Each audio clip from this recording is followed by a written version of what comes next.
दुई थर श्वसन क्रिया यही श्वसन क्रिया उभय मांसपेशी गुड़िकर अतिरिक्त चाप अभ्यास समय श्वास उच्छ्वास सहज रूप से आवश्यक। अभ्यास चक्र संख्या और प्रारंभिक अवस्था 13 चक्र जाए अभ्यास कर श्वास संख्या है आवश्यक।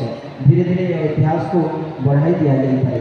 यह लाभ हो कपालभाति कपाल को शुद्ध समस्त को बहुत बहुत शुभकामना।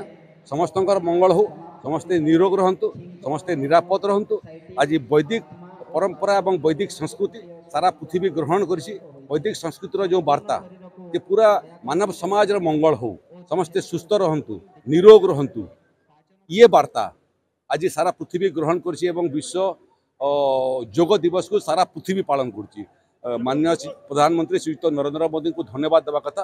तांकर प्रयास फल आज ये विचार सारा पृथ्वी ग्रहण कर। समस्ते निरोग रहतु, समस्ते सुस्थ रहतु। महाप्रभु जगन्नाथ एवं माँ समलेश्वरी पूरा मानव समाज उपर आशीर्वाद हाथरा रखी था। दुई हाथ को प्रश्वास ग्रहण कर ऊपर को उठातु और कांध पर्यंत नहीं आसतु। गोईठी गुड़ी को ऊपर को उठातु। पादर अग्रभाग भार दे छिड़ा हुआ। यही स्थिति 10 ରୁ 15 सेकेंड रुहतु। कम से कम 4टा श्वास लंबा श्वास। यहाँ निश्वास त्याग करूँ। गोईठी गुड़ी को तल को आणतु। छंदी दि जाइए आंगुली गुड़ी को खोली दिंतु। हाथ गुड़ी को तल को आणतु। यहाँ ठिया हुए स्थिति को आसतु।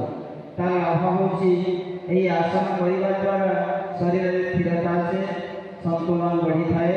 30 सेकेंड पर्यंत रहतु। 8टा श्वास पर्यंत आसन कहुई। प्रथमे अभ्यास विधि पाद हस्तासन अभ्यास करने समय सर्वप्रथमे उभय पाद मध्य 2 इंच दूरत्व रखी सीधा ठिया। श्वास को भीतर को टाणी हाथ गुड़ी को ऊपर को नहीं जातु। कटी भाग शरीर को ऊपर को नहीं जातु। निश्वास को